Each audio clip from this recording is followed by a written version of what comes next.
বিগত সরকারের মানে পতিত সরকারের দুর্নীতির ব্যাপারে, এটার জন্য তো অন্তর্বর্তীকালীন সরকারের সময় আমি শ্বেতপত্র রচনা করেছি, সেটা নেতৃত্ব দিয়েছি। সেখানে রূপপুরেও বিবেচিত হয়েছে, যেটা দেখা গেছে যে ওইখানে দুর্নীতির মাত্রাটা যেটুকু আমরা পেয়েছি সে বেশি হয়েছে আমাদের স্থানীয় মুদ্রাতে।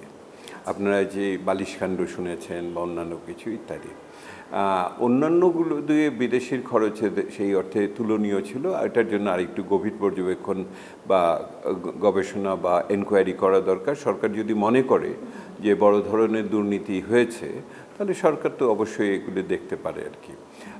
এখন যেটা আপনার দেখার বিষয় আমার কাছে মনে হয় যে বর্তমান সরকারের দিক থেকে একটি বক্তব্য আছে যে তারা মেগা প্রকল্প করতে চাচ্ছেন না।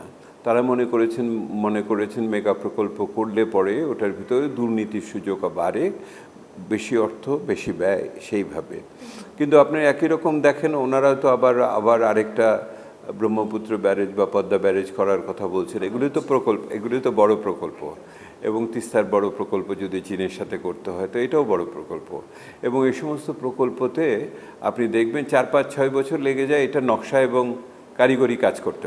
তার মানে এই সরকারের এই আমলে এগুলি বড়গুলো হয়তো উদ্যোগ হতে পারে, কিন্তু শেষ হবে বলে মনে হয় না।